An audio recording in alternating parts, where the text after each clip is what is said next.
olho não tá no peixe, o gato vem e te enrola.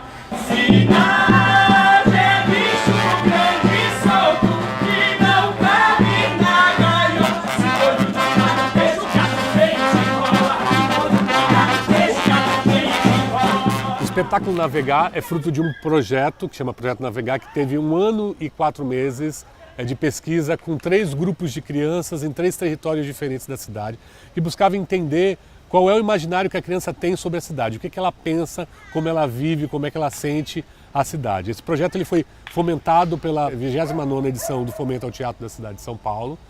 E aí, quando a gente recolheu todo esse material, analisando ele, a gente percebeu que tinha 2 eixos importantes que poderiam dar subsídio para a gente criar o espetáculo, que é o espetáculo Navegar. Um deles é a ideia da rede que o próprio Cidade Educadoras nos traz, que é a ideia de que para educar a criança não é só a escola que é responsável. Para educar a criança a gente precisa da cidade com todos os elementos e todos os agentes que existem nessa cidade. São essa gama de pessoas que fazem a formação dessa criança. Outra ideia muito importante para a gente é a ideia de pertencimento, em contraposição à ideia de propriedade. Então, quando você perguntava para a criança, onde é a cidade? E ela estava na sala de aula, a cidade é aqui. Aí você ia para o parquinho, onde é a cidade? A cidade é aqui. Se você perguntar para ela em casa, onde é a cidade? A cidade é aqui. Tem uma ideia de que a cidade é o lugar onde ela está, onde ela convive. Em contraposição a, esta é a minha casa, esta é a minha escola, são lugares estanques, quase que de uma propriedade outra. Isso revelou vários outros aspectos, outras formas de pensar a cidade como esse lugar de convivência. Oh, passarinho! Que tristeza, passarinho! Levaram toda a imaginação! Mas calma! Ainda há beleza! Ainda há beleza! Então vamos, criança! Peguem as suas espadas!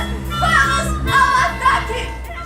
São 2 navegadores de cidades, a Nina e o Samuel, que passeiam com seus barcos imaginários para descobrir o que tem na cidade e que um certo dia se encontram e resolvem juntar a sua embarcação para continuar navegando pela cidade. Só que eles são surpreendidos por um personagem novo, o Gatão, que é um vilão que resolve que a cidade, tudo que tem na cidade é dele e que resolve roubar ou se apropriar do barco das crianças. Nesse embate aparecem alguns personagens que são os pássaros, a velha, que aparecem para ajudar as crianças a encontrar uma saída para esse conflito e no final eles descobrem que mesmo que se levem o barco, levem as coisas dele, a imaginação é uma coisa que eles não conseguem tirar das crianças. E aí esse é o ponto fraco do vilão e onde ele perde a força e acaba não conseguindo o seu objetivo. Com essa estrutura a gente consegue discutir diversos assuntos, diversos elementos que a gente conseguiu recolher com as crianças durante a pesquisa.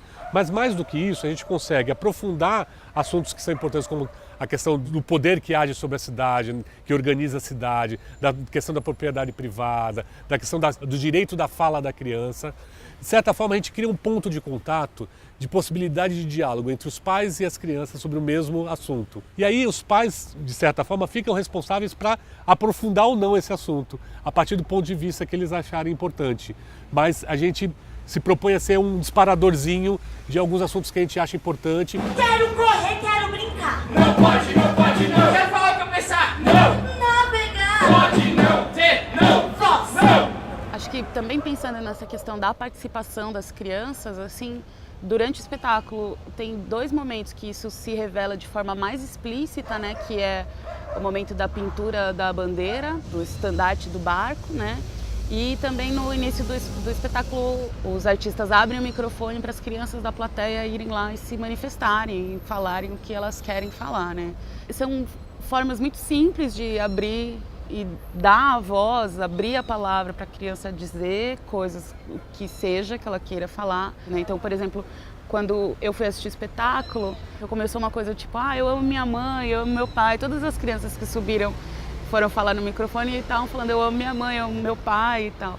De repente, uma das crianças subiu lá e falou, eu amo uva.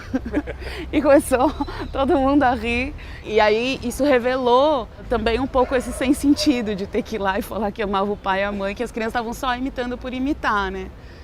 Então, assim, o conteúdo em si do Eu Amo Uva não é, nesse caso, por exemplo, não era o mais importante. O mais importante é a quebra do jogo. Até onde foi